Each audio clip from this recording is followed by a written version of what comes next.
તો હેલો વિદ્યાર્થી મિત્રો, સ્વાગત છે તમારું ફરી એકવાર તમારી પોતાની યુટ્યુબ ચેનલ પર. અને મિત્રો, આજે આપણે જોવાના છીએ ધોરણ 11માં ગુજરાતી વિભાગ બીમાં એક વાક્યના જે આપણા પ્રશ્નો હોય છે એમાં વિકાસ અસાઇનમેન્ટ લક્ષી પરીક્ષામાં જે બીજી પરીક્ષા તમારી આવી જાય છે 2026માંની, તો એનું સોલ્યુશન મિત્રો આપણે આજે આપણી પોતાની યુટ્યુબ ચેનલ SS ગુજરાત એજ્યુકેશનમાં જોઈશું. ઓકે, તો જરૂરથી ચેનલમાં જોડાયા રહેજો. અને મિત્રો જણાવી દો, અને જો તમે આખા ગાલા અસાઇનમેન્ટના સોલ્યુશનની PDF મેળવવા માંગતા હોય તો નીચે ડિસ્ક્રિપ્શનમાં મોબાઈલ નંબર આપેલો છે, એના પર કોન્ટેક્ટ કરો. આખા ગાલા અસાઇનમેન્ટના સોલ્યુશનના PDF તમને માત્ર ને માત્ર મિત્રો 100 રૂપિયામાં મળી જશે. ઓકે, તો 100 રૂપીસ પ્રાઇસ છે ઓનલી, તો તમે કોલ કરીને મિત્રો મેળવી શકો છો. ઓકે, જરૂરથી કોલ કરીને મેળવી લેજો. શરૂ કરીએ આપણું આજનું સોલ્યુશન. એમાં નીચેના પ્રશ્નોના એક વાક્યમાં ઉત્તર લખો. પ્રત્યેકનો એક ગુણ 11 અને 12 નંબરનો પ્રશ્ન આવશે, એ પણ કહી દીધું છે. ઓકે, તો કંઈ વાંધો નહીં. જોઈએ આપણે કે 14મા નંબરનો ગદ્ય છે કે રમણીકલાલના પરિવારમાં કોણ કોણ હતા. રમણીકલાલ હતા તો એના પરિવારમાં કોણ કોણ હતું, તો કે એના પરિવાર રમણીકલાલના પરિવારમાં પત્ની, એક દીકરો, એક દીકરી હતી. ઓકે, આ 4 જણા હતા. રમણીકલાલના પરિવારમાં પત્ની, એક દીકરો અને એક દીકરી. ઓકે, આટલા જણા હતા. ત્યારબાદ સમીરે રમણીકલાલની શી સાત્વતા આપી. તો સમીરે રમણીકલાલના સાત્વતા આપતા કહ્યું, વડીલ ચિંતા ન કરો, ઈશ્વર સહુ સારાવાના કરશે. ઓકે, દીકરી બચી જશે એવું કીધું છે. કોણે? સમીરે કીધું રમણીકલાલને. તો કે વડીલ તમે ચિંતા ન કરો, ઈશ્વર સહુ સારાવાના કરશે. ઓકે, દીકરી બચી જશે એવું કીધું. કોણે? સમીરે કીધું. કોને કીધું? રમણીકલાલને કીધું.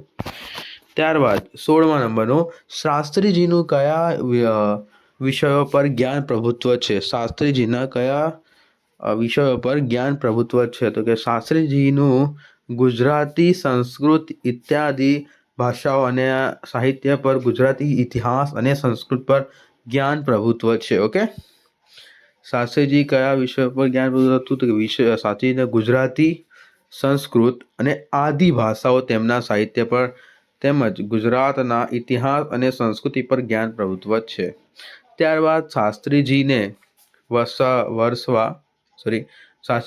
વરસાદમાં શું મળેલું. શાસ્ત્રીજી હતા તેને વરસાદમાં વેદ શાસ્ત્રોનું અધ્યાપન વારસામાં મળેલા હતા. અધ્યયન અને અધ્યાપન. ઓકે, શાસ્ત્રીજીની વેદ શાસ્ત્રનું અધ્યયન અને અધ્યાપન વારસામાં મળેલા હતા. ત્યારબાદ શું કહેવાય, શાસ્ત્રી કયા સાપ્તાહિકમાં કઈ 2 કોલમો ચલાવતા હતા. શાસ્ત્રીજી કયા સાપ્તાહિકમાં કઈ 2 કોલમો ચલાવતા હતા, તો કે શાસ્ત્રીજી પ્રજાબંધુ સાપ્તાહિકમાં જગતનું રાજકારણ અને સોદાગરી કિતાબ નામની 2 કોલમો ચલાવતા હતા. ઓકે, જગતનું રાજકારણ અને સોદાગરની કિતાબ, આમ બંને સાહિત્ય ચલાવતા હતા. ત્યારબાદ આપણે જોઈએ 18મા નંબરનું કે છોકરાની મરણથી સંભળાતા અધિકાર પર શેની અસર થઈ. ઓકે, છોકરાની જો મરણથી તેને સંભળાય તો એને અધિકાર પર શી અસર થઈ, તો કે છોકરાની મરણથી સાંભળતા જે કેવળ શું કહેવાય કેળ પર કુહાડો પડ્યો હોય એમ અધિકાર જમીન પર ફસાઈ પડ્યો, અને લોકો થાય એ જ રીતે શરીર પર ખેંચાય તેમ અધિકારનું શરીર ખેંચાયું. ઓકે, અધિકારનું જો છોકરો મરણથી સાંભળતા અધિકાર પર શી અસર પડી હતી, તો કે છોકરોની મરણથી સંભળાય ને ત્યારે જેમ કેળ પર કુહાડો પડ્યો હોય તેમ અધિકારની જમીન પર ફસાઈ ગયેલો લાડવો દાય. ઓકે, અને જે તે શરીર માટે ખેંચાય તે અધિકારનું શરીર દેખાતું નથી. ઓકે, ત્યારબાદ બીજા નંબરનું છે જીનને અધિકાર પાસેથી શી શરત મૂકી. કે જીને અધિકાર પાસે એ શરત મૂકી હતી કે જીન એના ઘરમાં આવે એટલે અધિકારી બીજા કોઈ માણસના ઘરમાં નહીં આવવા દેવો. ઓકે, જીન ઘરમાં આવે તો બીજા કોઈ માણસને, ભાઈબંધોને ઘરમાં આવવા દેવો નહીં, એવું જીને એના જોડે કન્ડિશન મૂકી હતી. બીજું તો કંઈ છે નહીં. ત્યારબાદ ગદ્ય નંબર 19નો આન્સર જોઈશું મિત્રો. ઓકે, ગદ્ય નંબર 19માં શું છે, તો કે ગદ્ય 20 છે. આખરે આપણે ઈશ્વરને સ્ટેચ્યુ કહીને શા માટે થીજવી દિયા. તો કે આપણે ઈશ્વરને સ્ટેચ્યુ કહીને મંદિરમાં અને પુસ્તકોમાં વાજવી દીધા છે, કારણ કે કારણ આપવા જેવું બી છે નહીં તમારા માટે.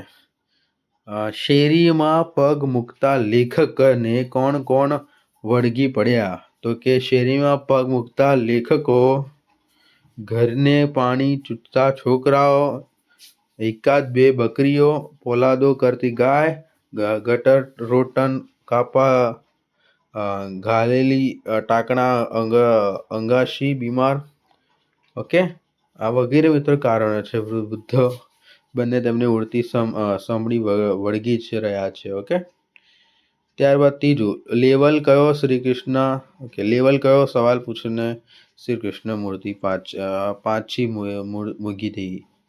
ઓકે,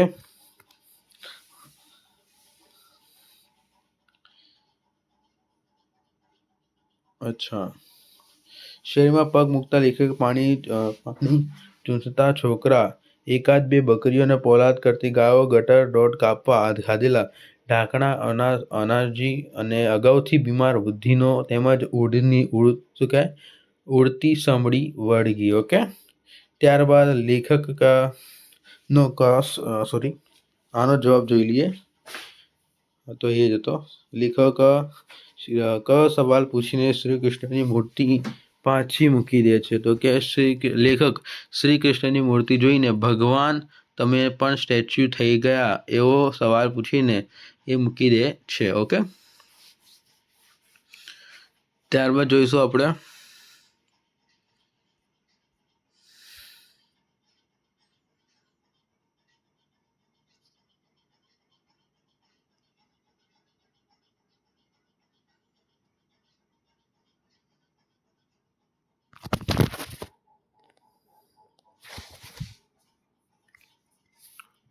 ઓકે મિત્રો, ત્યારબાદ આપણે 28મા નંબરનું જોઈશું.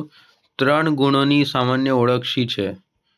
શું કીધું છે? 3 ગુણોની સામાન્ય ઓળખ શું છે? તો કે 3 ગુણોની જાતિ ગુણધર્મ સમાન હોય છે અને 3 ગુણમાં અવિનાશી જીવંત માનીને શરીરમાં બાંધે છે. ઓકે, તો આપણે એ બધું જોવાની જરૂર નહીં.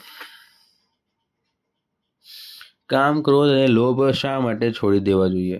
તો કે કામ, ક્રોધ અને લોભ આંતરિક તમોગુણથી ઉત્પન્ન થયેલી છે અને 3 જાતના તો શું કીધું છે અહીંયા આપણે? હા, બરાબર. લોકજીવન તેથી ગીતમાં કહ્યું છે, તે નમો ગુણી જીવન તેથી ઉપેક્ષ બને. એ કે કામ, ક્રોધ તથા લાભ શું છે? એટલે લાભ એટલે કે હરીફાઈ થાય. ઓકે, આપણે જોઈએ. Okay, just for 2 minutes students.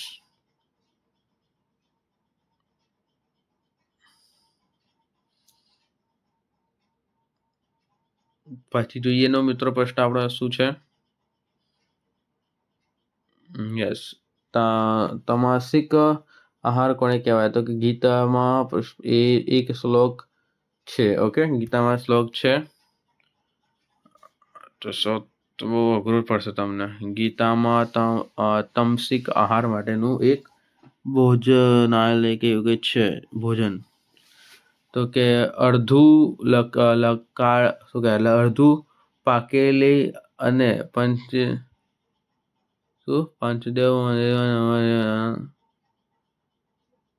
Okay, આના પછી જોઈએ પ્રશ્ન નંબર 2. તમને અહીંયા વિદ્યુત વિગતો આપી દી છે, બસ એ જ ભરવાનું છે, બીજું કે છે નહીં. ઓકે, જોઈ લો મિત્રો કે ચેક કરવો તો આપણે બધા જવાબ સાચા પડ્યા છે.